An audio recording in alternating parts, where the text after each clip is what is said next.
তোমার ফেসবুকের বাফা নাই, ইউটিউবের বাফা নাই, তোমার ওই নর্তকীর হাসি, ওই সিনেমার নর্তকী আর সারা পৃথিবীর ওই নগ্ন উলঙ্গ দৃশ্যের নারী, এরা কেউ নাই তোমার সব খোয়া দিয়া তোমার জীবন যৌবন শরীরের সক্ষমতা যৌবনের ক্ষমতা সব নষ্ট করে দুনিয়াটা বরবাদ করে পঙ্গু অচল অপদার্থ দজবঙ্গ বানাইয়া শেষ পর্যন্ত যুবক তোরে হার্বাল কোম্পানির ওষুধ খাওয়াইব মনে হয়।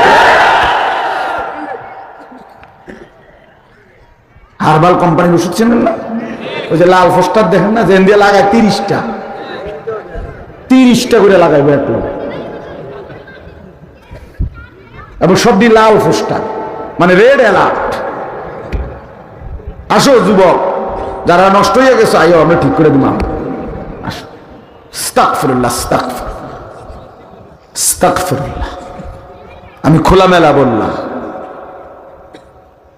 সাফ বললাম, গুনাহ অন্ধকার করে দেয়, অন্ধকারে সুখ মিলে না, অন্ধকারে স্বাচ্ছন্দ্য মিলে না, অন্ধকারে তৃপ্তি মিলে না, আলোতে সুখ আছে, আলোর মধ্যে তৃপ্তি আছে। এজন্য মানুষ কারেন্ট চলে গেলে ইন্না লিল্লাহ পড়ে, মানে মুসিবত। আলো আসলে মানুষ আলহামদুলিল্লাহ বলে, মানে এটা খুশি। এজন্য অন্ধকারের মধ্যে সুখ নাই বন্ধু। এজন্য খোদার কসম, প্রত্যেকটা গুনাহ অন্ধকার, আর সেই অন্ধকারে সুখ মিলে না, তৃপ্তি মিলে না।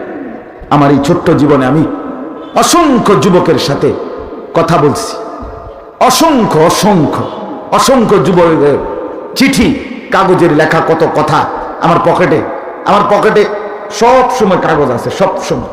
এই যে দেখেন, কোনো না কোনো কাগজ আছে আমার পকেটে, সব সময় থাকে।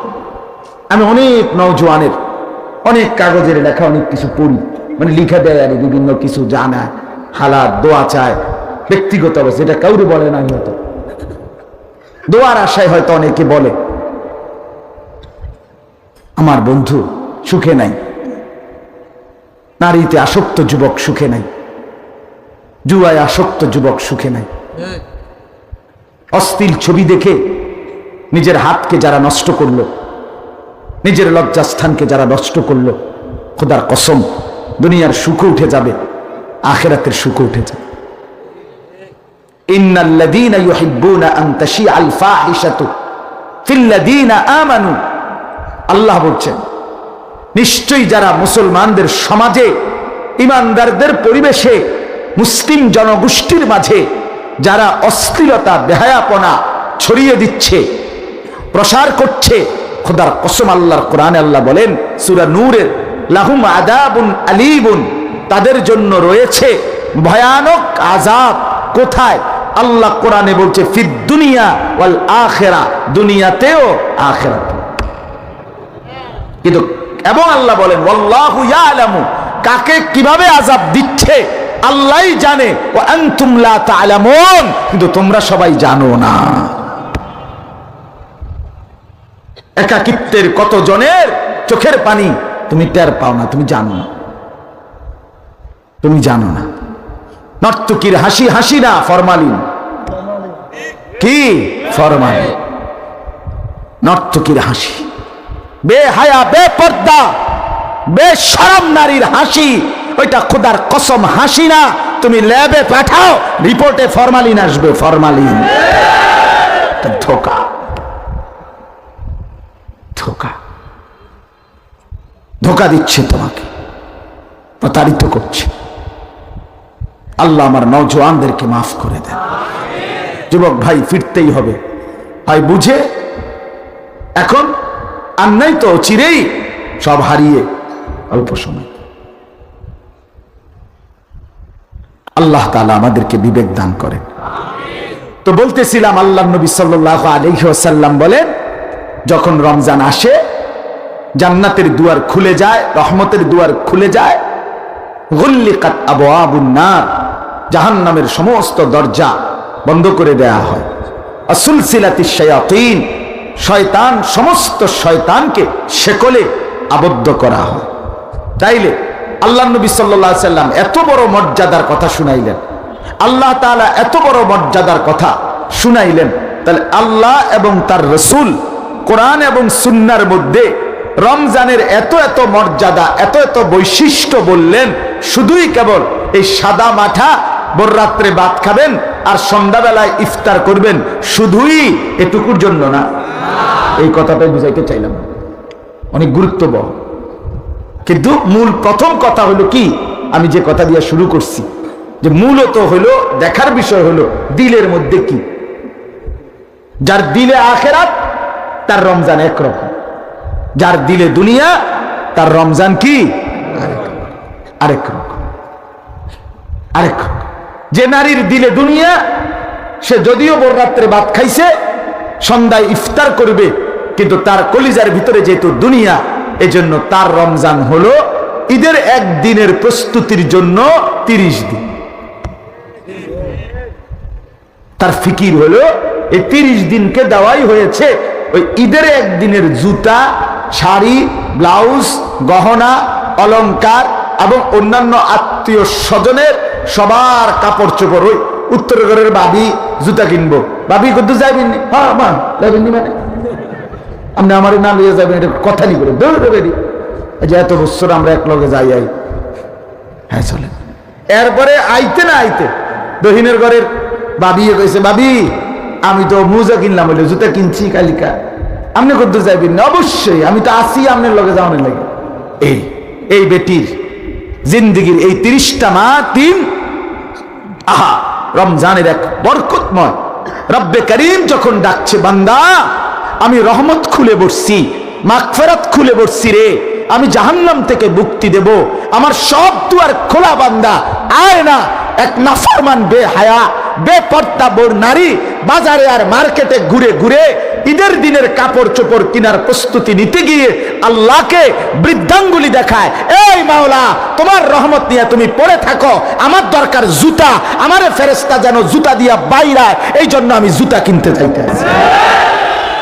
অসভ্য নারী, মনে রাখিস, তোরে ফেরেশতা জুতা দিয়া বাইরাইব, তোর কিনদিন না জুতা দিয়া।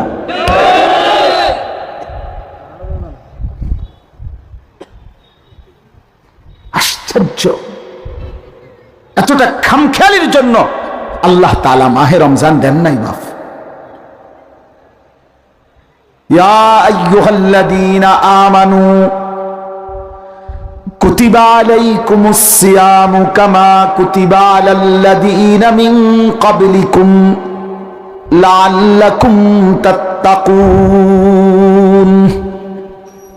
রব্বুল আলামিন বলেন, হে ঈমানদারগণ, তোমাদের উপরে রোজা ফরজ করা হলো যেমনটা ফরজ করা হয়েছিল তোমাদের পূর্ববর্তীদের উপর। কেন ফরজ করা হলো মুমিন?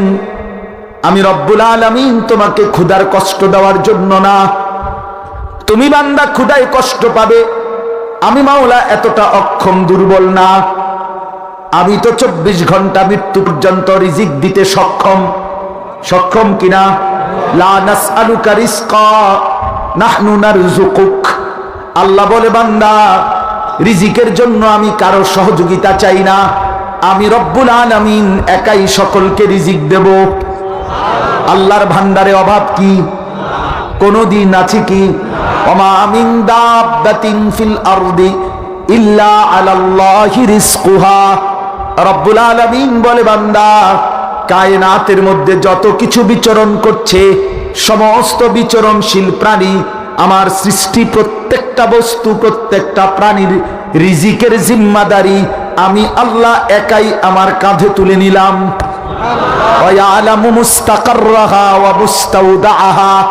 আমি রব্বুল আলামিন আমার সৃষ্টি কখন কোথায় থাকবে এবং শেষ পর্যন্ত কোন মাটিতে দাফন হবে, আমি আল্লাহ সেটা পুরাপুরি জানি। এই জন্য আমি আল্লাহ কুল্লুম ফি কিতাবিন মুবিন, আমি আসমান জমিন সৃষ্টির 50,000 বছর পূর্বেই কিয়ামত পর্যন্ত আমার সমস্ত সৃষ্টির যাবতীয় ফয়সালা সুস্পষ্ট কিতাবের মধ্যে, তাকদীরের মধ্যে লিখে রেখেছি। হাসবে কখন তাও লিখা, কাঁদবে কখন তাও লিখা, খাবে কখন তাও লিখা, কি খাবে তাও লেখা। কুল্লুম ফি কিতাবিন মুবিন। আল্লাহ বল, সব লিখে রাখছি, সব লিখে রাখছি। আমি দুর্বল না বান্দা, তোমরা দুর্বল। আনতুমুল ফুকারাউ ইলাল্লাহ, তোমরা ফকির। হুয়াল গানি, আল্লাহ বলে তিনি আল্লাহ, তিনি একমাত্র ধনী। ধনী বলে তাকে চূড়ান্তভাবে অমুখাপেক্ষী যিনি, এক সেকেন্ডের জন্য, এক পলকের জন্য, এক মিনিটের জন্য কোনো কিছুর প্রতি যার মুখাপেক্ষিতা নাই তাকেই বলে ধনী, তাকেই বলে গানি। আর এর বিপরীত যে যখন যেই জিনিসের মুখাপেক্ষী সেই ফকির। কাজেই পৃথিবীতে কোনো বড় লোক নেই। মানুষ ধনী হয় না। মানুষ কি হয় না? ধনী শুধু আল্লাহ। ধনী শুধু কে? আমরা সব ফকির। আনতুমুল ফুকারা, আল্লাহ বলছে তোমরা সব ফকির, সব ফকির। আপনারা বলেন, এখানে একজন মানুষ বলেন যে ধনীর সংজ্ঞা কি? সর্বনিম্ন কত টাকাকে বলে ধনী? মানে ধনী হওয়ার মাপকাঠি কত? 1 কোটি টাকা?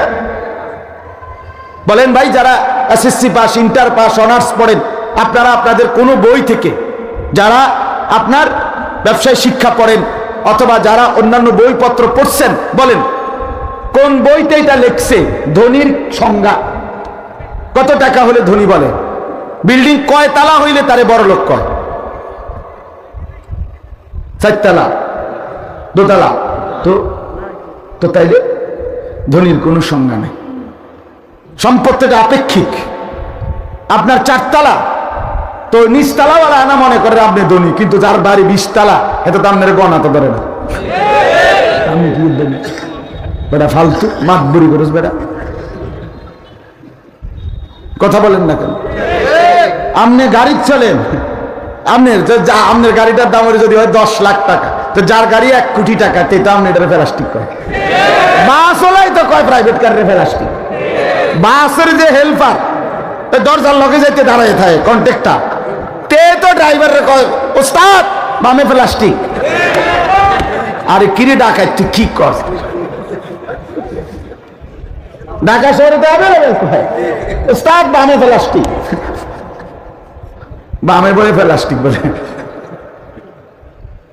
আমি যে গাড়িতে চলি ও প্রবক্স, মানে প্রাইভেট কারের মধ্যে জাপানি সবচেয়ে কম দামি যেটা, এটা এর থেকে কম দামি আর নাই। হ্যাঁ বাস্তব। তো এইটাতে আমার পরিচিত একজন জাপানিজ, উনি বলছে হুজুর আপনি যে গাড়ি চলেন এগুলো আমাদের জাপানে ওইখানে এগুলো দিয়ে ছাগল টানে। কসম, উনি বলছে পৃথিবীতে ছাগল টানে। নাই মাতবুরির কি আছে? কীর্তন মাতবুরি গেলাম। বলেন অহংকারের কি আছে? না বড়াই করার কি আছে দোস্ত? আহা, আমরা বুঝতে শিখি এটা। আমরা সব ফকির, আমরা মুখাপেক্ষী। পৃথিবীর সবচেয়ে ক্ষমতাধর ব্যক্তিও সামান্য পেশাবে ধরলে সে দুর্বল হয়ে যায়, তাকে তার স্থান ত্যাগ করতে হয়, ঠিক কিনা বলেন না? তো সে তো মুখাপেক্ষী, সে তো মুখাপেক্ষী। অমুখাপেক্ষী ধনী শুধুই আল্লাহ। লা ইয়াহতাজু ইলা শাইইন, যিনি কোন জিনিসের মুখাপেক্ষী নন। কুল্লু শাইইন মুহতাজুন ইলাইহি, সব জিনিস তার মুখাপেক্ষী। তিনি কে? আল্লাহ। অতএব বাপ, আমি আপনাদের কাছে এই কথাটাই বলতে চাই। আল্লাহ তাআলা বলেন, হে ঈমানদারগণ, কেন রোজা ফরজ করলাম? এরে বান্দা, অভাবের কারণে না। আমি তোকে ক্ষুধার কষ্ট দিতে চাই না বান্দা, আমি তোমাকে তৃষ্ণায় কষ্ট দিতে চাচ্ছিলাম না।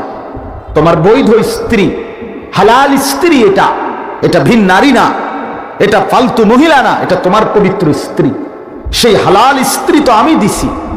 অমিন আয়াতিহি আন খালাকা লাকুম মিন আনফুসিকুম আজওয়াজা, আল্লাহ তাআলা বলেন, আমার কুদরতের নিদর্শন, আমি প্রত্যেক পুরুষের দেহের অংশ থেকে তার জন্য তার স্ত্রীকে বানিয়েছি। কেন? লিতাসকুনু ইলাইহা, আমি যাকে স্ত্রী হিসাবে বানিয়েছি তার জন্য সে যখন তার জীবনে মিলবে, আল্লাহ তাআলা বলেন সেই স্ত্রী তাকে প্রশান্তিতে ভরে দেবে। জাআলা বাইনাকুম মাওয়াদ্দাতাও ওয়া রাহমা, আল্লাহ বলেন, এবং আমি নিজে স্বামী স্ত্রী, হালাল বৈধ এই পবিত্র স্বামী স্ত্রীর মধ্যে আমি আল্লাহ প্রথমত ভালোবাসা এবং দ্বিতীয়ত তার সাথে সাথে দয়া মায়া এই উভয়টাই দিয়ে দেব। ভালোবাসাও দেব, দয়া মায়াও দেব। স্বামী স্ত্রীর মধ্যে ভালোবাসাও চাই, দয়া মায়াও লাগে। সুখের সময় ভালোবাসা তো হলোই, কিন্তু দুঃখ মুসিবত বিপদে অ্যাক্সিডেন্ট আর দুর্ঘটনায় স্ত্রীর কলিজার ভিতরে যদি স্বামীর প্রতি দয়া না থাকে, স্বামীর দিলের মধ্যে স্ত্রীর প্রতি যদি দয়া মায়া না থাকে, তো এই বন্ধন আর টিকে না। আল্লাহ বলেন এটা আমি দিই, আমি এটা দেই, এটা আমি দেই। আল্লাহ তাআলা বলেন এটা আমি করে থাকি। তাইলে ফাঁকি দিয়ে একটা কথা যুবক ভাই বলে রাখি, নওজোয়ান অনেক ভাই তোমরা আমার বন্ধু, মাঝখান দিয়ে কথাটা অপ্রাসঙ্গিক হিসাবে আমি বলে নিলাম। তোমরা যারা আল্লাহ তাআলার এই কথা যদি কেউ বিশ্বাস করে থাকো দোস্ত, যে আল্লাহ বলছে শরীরের অংশ থেকে, আল্লাহ বলে তোমার স্ত্রী হালাল স্ত্রী আমি বানিয়েছি বান্দা, আমি পৌঁছাবো, তুমি একটু সবর করো। আমি যাকে তোমার স্ত্রী হিসাবে হালাল ভাবে পৌঁছাবো, সে তোমাকে প্রশান্তি দেবে, তার মধ্যে তোমার জন্য ভালোবাসা দেব, তার মধ্যে তোমার জন্য দয়া মায়া দেব। তিনটা জিনিস আমি বৈধ স্ত্রীর মাধ্যমে তোমাকে দেব। এক, প্রশান্তি দেব। দুই, ভালোবাসা দেব। তিন, দয়া মায়া দেব।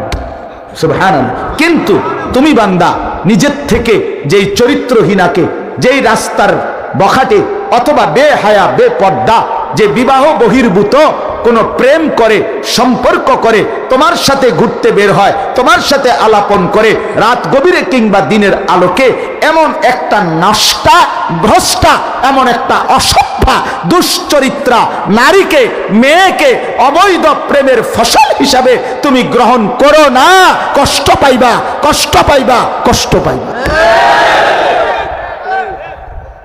কোরআনুল কারীমের মধ্যে আছে, আল্লাহ তাআলা বলেন আল খাবিসাতু লিল খাবিসিন ওয়াল খাবিসুনা লিল খাবিসাত।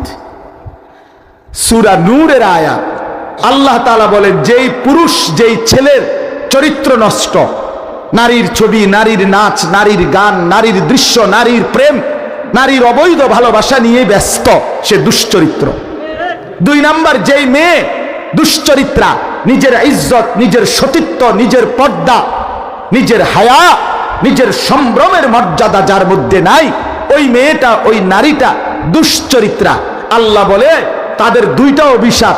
এক, তাদের পরিচয় হলো তারা খবিস। তুই খবিস বেটা, খবিস বেটা তুমি, এলো এক। দুই নাম্বার হলো আল্লাহ বলেন ও চিরেই আমি আল্লাহ খবিসের সাথে খবিসকেই মিলাবো। খবিস ছেলে চরিত্র নষ্ট করলি তো তোর কপালে জুটবে আরেকটা চরিত্রহীনা নারী। চরিত্রহীনা মেয়ে চরিত্র নষ্ট করলি বিবাহ বহির্ভূত, তো তোর কপালে জুটবে আরেকটা চরিত্রহীন স্বামী। এটা আল্লাহর ওয়াদা। আপনি ঠিক করলেও ঠিক, ঠিক না করলেও ঠিক। তো কোরআনের আয়াত না, আপনি ঠিকের লেগে বুঝে গেছি নাকি? কি ঠিক আবার ঠিক 100 ঠিক। হ্যাঁ, ঠিকের উপরে ঠিক, অবশ্যই ঠিক। আল্লাহ বলছে খবিস মিলবে। এই জন্য আমি বলি, আমি খোলামেলা বললাম, আমার নওজোয়ান নিয়ে স্বপ্ন বেশি, আমার যুবক বন্ধু নিয়ে আমার ফিকির বেশি। আমি নওজোয়ানের পরিবর্তন চাই, আমি যুবকের সেজদা চাই, আমি যুবকের বদলানো দেখতে চাই, আমি স্বপ্ন দেখি যুবক বদলাবে। এই জন্য খোলামেলা বলতেছি, নওজোয়ান ছেলেরা আমার, নওজোয়ান দিবা নিশি এই মোবাইলের অস্থির ছবি দেখা, নারীর ছবি দেখা, রাস্তার নারী দেখা, নর্তকীর হাসি দেখা, এই মোবাইলের বেডি আর রাস্তার বেডি এক কথা, এটা একরকম। আর ঘরের বেটি যাকে বিবাহ করলা স্ত্রী হিসাবে যে মিলবে, এবডি যদি 2 নম্বর পরে, এবডি যদি চরিত্রহীন হয়, তখন বুঝবা দোস্ত মাস কয় দিনে যায়। আমি বন্ধু কয়ে গেলাম সর্বোচ্চ 24 থেকে 25 দিনে মাস শেষ হয়ে যাবে। 27-28 যাইতো না, 30-এর তো প্রশ্নই আসে না। হ্যাঁ, তখন বুঝবা সপ্তাহ কয় দিনে যায়। মঙ্গল থেকে বুধবারে সপ্তাহ শেষ হয়ে যাবে, বৃহস্পতি শুক্রবার আর কপালে জুটতো না। মানে স্ত্রী যদি খারাপ হয়, বউ যদি 2 নম্বর হয়, নারী যদি পরকীয়ায় আসক্ত হয়, স্ত্রী যদি ভেজাল হয়, আহা, তার চাইতে বড় লানত, অভিশাপ, তার ঘরের মতো, সংসারের মতো দোজখের টুকরা, জাহান্নামের টুকরার কিছু হইতে পারে না। আমি এমন ভদ্রলোকও আমার কাছে জড়ায়া ধরা টাইন্দা দোয়া চাইছে। আমি সবাইকে দোষারোপ করছি না, কিন্তু এমন মানুষ আমাকে জড়ায় ধরে বলছে, হুজুর আজকে 4 বছর হুজুর দোয়া করে একই ফ্ল্যাটের ভিতরে, একই বাড়ির মধ্যে স্বামী স্ত্রী আমরা দুইজনেই থাকি।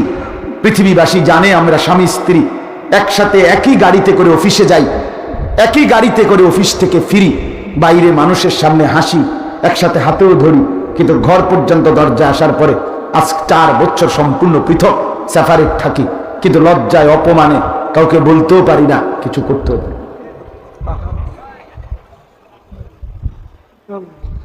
আমি এমন পুরুষও দেখছি, আমি সবাইকে বলছি, আমি যাকে দেখছি শুধু তার কথাই বলছি। আমি এই 2 চোখে এমন পুরুষও দেখছি, বাপ একটি প্রাইভেট মেডিকেল কলেজ সহ, একটি প্রাইভেট বড় হসপিটালের মেডিকেল কলেজ সহ ওটার চেয়ারম্যান, কোটি কোটি টাকার মালিক, কোটি কোটি টাকার মালিক। এইরকম ভদ্রলোককেও দেখছি আমি, যে আপনার স্ত্রী শহরে আলাদা, শহরে থাকে, আর উনি নিজের এলাকায় যেখানে বাড়ি ওই ফ্ল্যাটে থাকে। রাত্রিবেলা প্রতিদিন আকসার রাত 12টা-1টার পরে বাড়ির বিল্ডিং এর দোতলার বা একতলা বাড়ি, অত্যাধুনিক খুব সুন্দর একতলাই বাড়ি, খুব সুন্দর, এই বাড়ির ছাদে বসে উনি সারা রাত গিটার বাজায়, গান গায়, আর একটার পর একটা সিগারেট খায়। স্ত্রী বাহিনী গান গায়, গানও তো কোনো গানের জাতও না, কোনো সুরও নাই, কোনো তালও নাই, কিচ্ছু নাই। এটার ভিতরে কিতা কয় তার মাথা কয়, তার মাথা কয়, কদ্দুর বালা গান গাইল তার কথা, গানের কোনো হাই ধোয়াত বলতে কিচ্ছু নেই, ব্যাঁ ব্যাঁ করে আর কত, আর সারা রাত সিগারেট। আহা, এই জিন্দিগির